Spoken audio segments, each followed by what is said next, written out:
নমস্কার বন্ধুরা, হেসেল বনলক্ষ্মীতে আপনাদের সকলকে স্বাগত। আজ আমি বানাবো এক নতুন ধরনের পিঠে, যেটা খেতে হবে একবারে নরম তুলতুলে, আর যে কোনো ডিজাইনেই করা যাবে। আমি এখানে স্টারের শেপ নিয়ে পিঠে বানিয়েছি। আপনারা এভাবে পিঠে বানিয়ে দেখুন। তাহলে চলুন সম্পূর্ণ ভিডিওটি দেখে নেওয়া যাক। পিঠে বানানোর জন্য আমি একটা পাত্রে নিয়ে নিচ্ছি চালের গুঁড়ো। এটা কেনা চালের গুঁড়ো। এই চালের গুঁড়োটা আমি 2 কাপ দিলাম। এখন এর মধ্যে দিয়ে দিচ্ছি হাফ কাপ ময়দা। এবার গরম জল দিয়ে এটা ভালো করে গুলে নেব। জলটা অবশ্যই গরম দিতে হবে।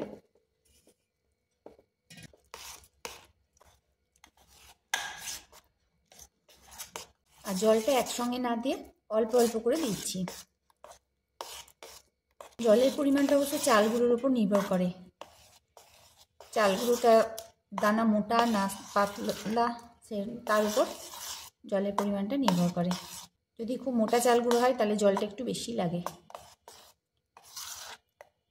চাল গুঁড়োটা আমি ময়দার সঙ্গে গরম জলে গুলে নিলাম, আর ব্যাটারটা ঠিক এরকম হলো। এতে আমার জল লাগলো 2.5 কাপের থেকে একটু বেশি, প্রায় 3.25 কাপ মতো জল লাগলো। ব্যাটারটা ঠিক এইরকম হবে। এখন ঢাকা দিয়ে 15 মিনিটের জন্য রেস্টে রাখবো। 15 মিনিট রেস্টে রাখা হয়ে গেছে। এখন এটা খুলে দেখি। ব্যাটারের ঘনত্বটা ঠিক এইরকম আছে। এখন এটা আমি একটা লবণের প্যাকেটে ভরে নেব।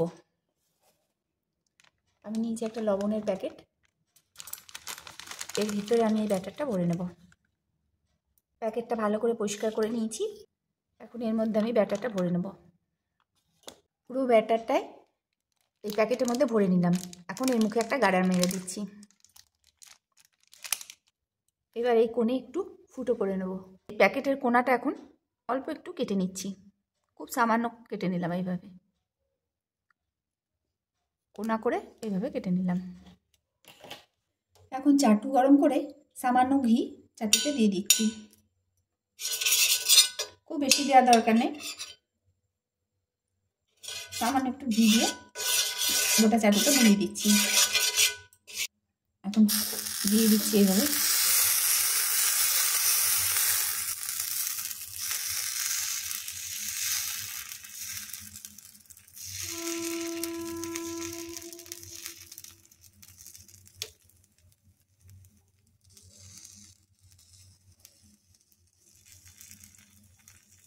এটা তো অনেক রকম হয়, তবে একবার ডিজাইন করে বানিয়ে দেখুন, বাচ্চাদের ভীষণ ভালো লাগবে।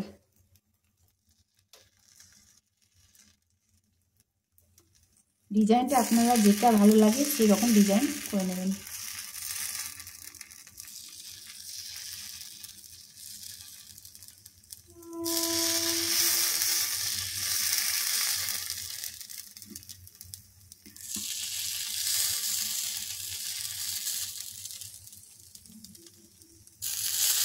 পিঠেগুলো বানাতে খুব বেশি সময় লাগছে না।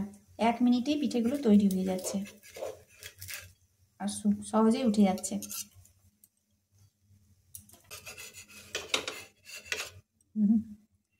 পিঠেগুলোর দুদিক সেকার দরকার নাই, এক পিঠটা সেকলেই হবে। এইভাবে পিঠেগুলো তুলে নিচ্ছি। আবার সামান্য একটু ঘি ব্রাশ করে নিলাম। এখন পিঠেগুলো ছেড়ে দিচ্ছি। তবে আঁচ অবশ্যই কমিয়ে রাখতে হবে, নাহলে কিন্তু পিঠেগুলো পুড়ে যাবে। কারণ খুব তাড়াতাড়ি হয়ে যাচ্ছে, আর এতগুলো পিঠে ভাজতে ভাজতে যদি আঁচ বাড়িয়ে রাখা হয় তাহলে সামলানো যাবে না, পুড়ে যাবে। আমার এই রেসিপিটা যদি আপনাদের ভালো লাগে, পিঠেগুলো হয়ে গেল। এভাবে আমি সব তুলে নেব।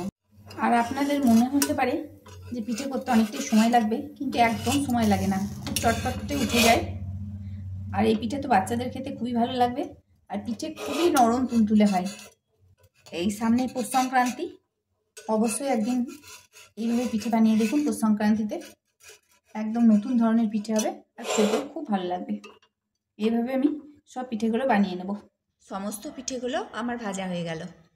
পিঠের জন্য দুধটা আমি গরম করতে দিয়েছি। এটা দেশি গরুর দুধ 1.5 কেজি নিয়েছিলাম। অনেকক্ষণ ধরে ফুটিয়ে কমিয়ে সেটাকে মেরে 1/3 করে দিয়েছি। এখন এর মধ্যে দিয়ে দিচ্ছি খেজুর গুড়। 1 বাটি খেজুরি গুড় দিয়ে দিচ্ছি।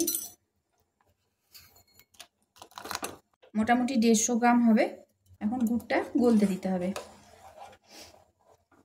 দেশি গরুর দুধ আর খেজুর গুড় দিলে পিঠে খুব ভালো হয়, তার জন্য এখানে আমি কোনো পাউডার দুধ দিলাম না, দেশি গরুর দুধ ফুটিয়ে ক্ষীরের মতো করে রেখেছি। এখন এর মধ্যে খেজুর গুড়টা গলিয়ে নিচ্ছি। পুরোটা গলে গেল। এখন খুব সুন্দর সেন্ট উঠছে, দেশি গরুর দুধ আর খেজুর গুড়, দারুণ সেন্ট উঠছে। আজ ফুল বাড়ানো আছে। এখন আমি এই পিঠেগুলো ছেড়ে দিচ্ছি। এই পিঠেটা হতে বেশি সময় লাগবে না, আর একবারে নরম তুলতুলে পিঠে হবে, যেটা মুখে দিলেই মিলিয়ে যাবে। আর রেসিপিটা যদি আপনাদের ভালো লাগে তাহলে প্লিজ লাইক, শেয়ার, কমেন্ট করবেন, আর আমার চ্যানেলটিকে সাবস্ক্রাইব করবেন। পাশে থাকা বেল আইকন অবশ্যই প্রেস করবেন, যাতে আমার নতুন নতুন ভিডিও আপনাদের মোবাইলে আগে পৌঁছায়। সব পিঠেগুলো আমি এখন এর মধ্যে দিয়ে দেব। এই পিঠে হতে একদম সময় লাগবে না, শুধু ভেসে উঠলেই হয়ে যাবে। আজ কিন্তু এই সময় পুরো বাড়িয়ে রাখতে হবে, তবে এই পিঠে গরম খাওয়া যায় না, একবারে ঠান্ডা করে খেতে হবে। বাসি পিঠে খেতে তো আরও ভালো লাগে।